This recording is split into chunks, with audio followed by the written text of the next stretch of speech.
Okay, so after arriving home, saying hello to the dog, I decided, after a big day, let's go to the man cave, possibly watch a film, maybe play a game. But as I'm about to get ready and sit down, I noticed the mini mystery machine. What are you doing here? And Scooby-Doo on my PS1 controller. I thought, if he's here, someone else will be here. Where's Shaggy? After looking around frantically, I thought there's only one place he's going to be. I rushed to the kitchen, opened the fridge, and can you believe it? I like it super cold in here.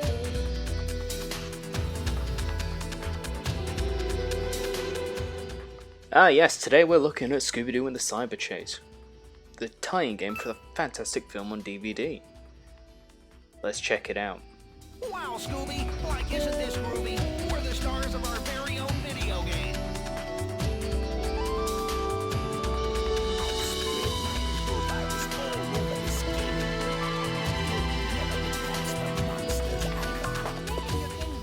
As you could hear there, Scooby and Shaggy are in their own game. They've been trapped there with the cyber virus. As you can see here, we've got a lovely Crash 2 inspired stage selection. The whole point of this game, go to each of the stages, which can be set anywhere because this is a video game, and progress through the game.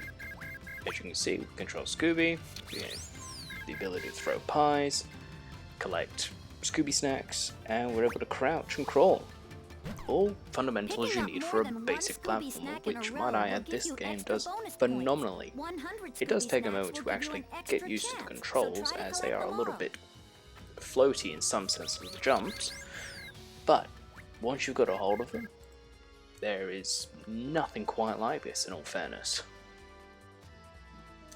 The first stage, in all fairness, is basically just a tutorial. It teaches you how to bounce on things, how to throw your pies, how to proceed through the level. As you can see, you just get on crates, X and circle, you usually get pies or you get health upgrades. Pies in this game are made with explosives. Apparently, just due to the fact you throw a pie at any enemy to a degree, and they just evaporate. Quite an interesting way of looking at things. Visually, this game is stunning. It's easy to play, and what else can you ask from a PS1 game? It's got voice acting, which is nice. It's got variety of moves for your character. In this case, you've got two characters, Scooby and Shaggy, which alternate between the two levels, and you just go around exploring basically what the movie didn't show you, which that movie, might add, was quite a good one of my personal favorites as a child. And this game, matter of fact, was one that I always begged my mother for. She, of course, obliged, and I ended up with the Game Boy Advance version instead of this PS1 variant, which, if I did happen to get this one, I know without a doubt I would have had a monumental amount of fun with this game. Easy to control, very similar to Crash Bandicoot in a way. And just comedically, you throw pies at everything. I just find that amazing. There's a ninja who's just appeared, throw a pie at him, doesn't matter. Great. Top of that, when you do finish levels, you get rewarded with Scooby snacks. As I explained, this film is a direct-to-video Scooby-Doo film that came out October 9th, 2001. As I said, was one of my personal favorites, and partially one of the main reasons I enjoy video games, because as a kid, Scooby-Doo was one of the coolest things around, like a talking dog. What's cooler? Answer, not much. But also, the fact of being able to transport it into a video game was really cool in my opinion. But yes, this is still a PlayStation 1 game, and one I do wish I did have as growing up. Nevertheless, this is a very fun game, and just look at the dance Scooby does when he gets his Scooby snacks. The best boy. As you can see, finishing a level gives you results. How well you did, what's your score? Each stage has 3 levels you go into. So you've got level 1, which is usually a tutorial. Level 2, this is basically just letting you know what's going on, and level 3 being the boss. As you can see, level 2 does pick up the pace a little bit. You've got a bit more involved. In this case, we're inside one of those traditional Japanese houses. Lovely wooden floorboards, and apparently more enemies than you'd know what to do with. Just give it 2 seconds, you'll see behind this door. And a samurai who's going guns blazing, going to chop up a dog. Ah yes, ESRB, E for everyone. That being said, it is just cartoon violence. If you do get hit, it is simply just a knockout and you lose a slight bit of health. But as you can see, these games are very corridor-like, so not much room to explore, but nevertheless, they're filled with such character and just so many joyful things that I just can't explain. This game is just fun. As I said, would have loved it as a kid, but either way, this is a very, very fun game. Each level roughly takes you anywhere between 3 to 5 minutes, maybe a bit longer if you really are taking your time, which isn't terrible. As I said, you've got 3 levels per world, which now takes us to the 3rd level, which is the boss. And how do you defeat them? You wait them out and throw a pie at them. As you can see with this samurai boss, he spits fire on a lane, then charges you, then you see above his health. Chance. Can you believe it?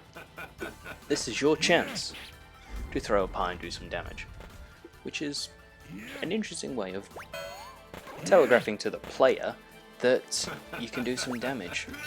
Some enemies in other games, for example Super Mario 64, when you're versing Bowser, you have to run behind him at any point, grab his tail. This game just goes, no. The bosses are invincible until you see the chance marker. When you see that, go guns blazing and throw your pies. As you can see, once you defeat the boss, Scooby gets told he did a good job, and he gets rewarded with a box of Scooby snacks, thus completing the level.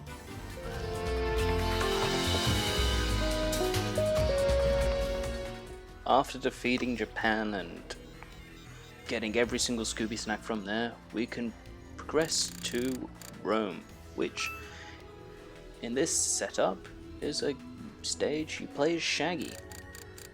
Shaggy has pretty much the same layout as Scooby, apart from the fact he is tall, lanky, wears green, and pants. But both throw pies, both experience platforming challenges, which, in all fairness, this game does take a bit of a sharp turn from not much platforming to quite a lot of platforming in between the 2 levels. Go from jumping over lakes to jumping over moving platforms with things being thrown at you, which, with a bit of patience, it's all relatively easy to do. Just takes, as I said, patience. And just enjoy the game, take in the scenery, and try not to count every single polygon on screen. But that's why we love the PS1. Polygons, great colors, great sound coming out of that little console, and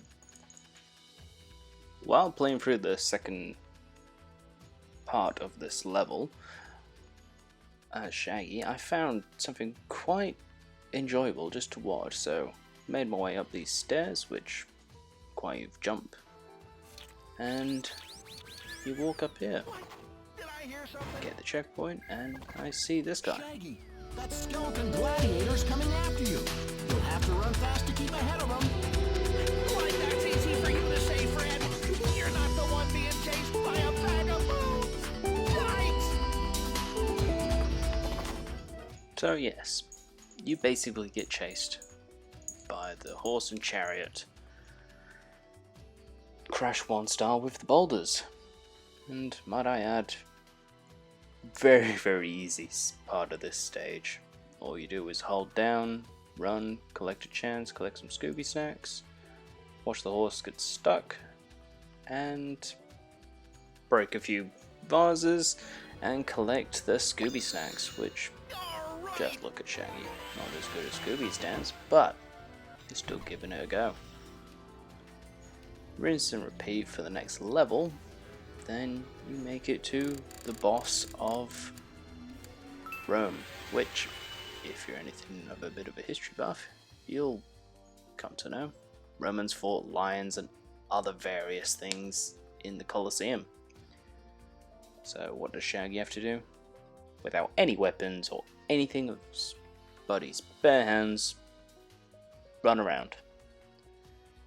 Try not to get hit by the spears and the lion, then throw a pie at the lion. As you can see, it is relatively easy to avoid the lion. And fairly easy to avoid the spears. Mind you, you do have plenty of health, if needed. There's only one issue I've got with this boss, is look. Take that final hit, stand there looking victorious, then if I was any closer to those, and I had one bit of health left, I would have thought that was a little bit cheap, but either way, this is how the game continues for the rest of the levels. You collect Scooby snacks, proceed through the levels, and progress further to try and stop the main villain of the game.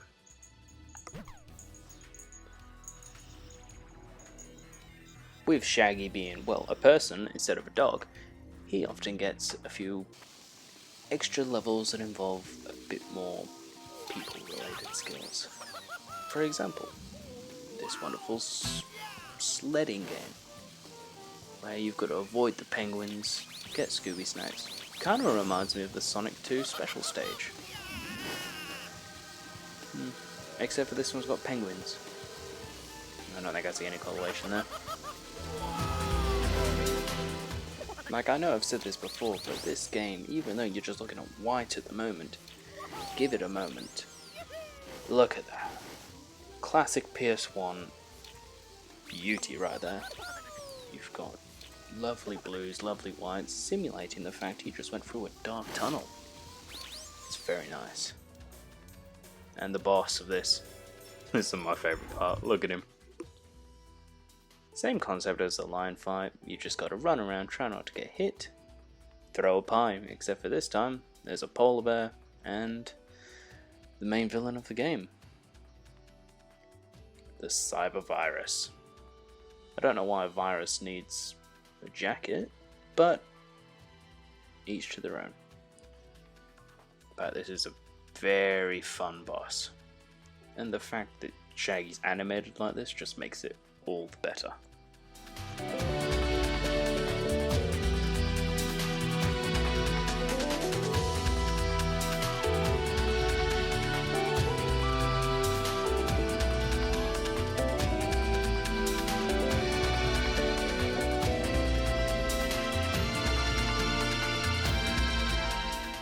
But yes, if you're looking for a charming platformer for the PlayStation 1 that can be a little bit on the difficult side in some areas, but with a little bit of patience and practice, you'll get the hand of, no problems. I would highly recommend this. Not only is it quality, in my opinion, but it is fun, and in my opinion, that is number one. If you're not having fun with the game, there's no point in playing it, and the whole time I was playing this, I was having a great time. All my notes said, wow, this is great. Not very creative when it comes to notes, but the fact is, this game is definitely worth a go. If you have a PlayStation 1 lying around, or a PS2 for the matter of the fact, and a copy of this game, definitely give it a go. It is, without a doubt, one of the most fun experiences I've had on the PlayStation 1. The levels are varied, each, while you all might be in the same theme, every single level is different to a degree, and in my opinion, that's part of the fun. You want everything to look different. Not in a bad way. You can look at the original Super Mario Brothers. Anything that's above ground and anything that's below ground, I know it's limited by its time, but they all look very similar, unless you go to different worlds. This game, 3 levels, 3 different aesthetics. But either way, it's definitely worth a go. The whole time playing this, just was grinning ear to ear. Just great fun, great characters, and for the PS1, soundtrack is phenomenal. I've already gushed about the visuals. Would definitely give this one a go when you get a chance. It is a great game, in my opinion, one of the hidden gems on the PlayStation 1. If you are wanting to pick up a copy of this game legally, you can easily find them on eBay, ranging anywhere between the $15 to $20 mark, depending on how much in box you want it. Do you want it just the disc? Do you want it with its sleeves? Do you want any of that sort of stuff? Definitely would recommend picking up. As I said, this game is fun. On top of that, great characters, varied levels, just an all-round really good game. And if you don't like the game, at least give the film a go, because that film is very, very good. Especially if you like video games in a whole. It definitely adds on. But with that, I would, as I said, give this one a go. It is a great game, a hidden gem on the PS1, and can't really go wrong with that. Okay, I made the video. You need to leave now, guys. Just point the way and I'm out of here. Well, thank you for understanding, and thank you for being part of the video.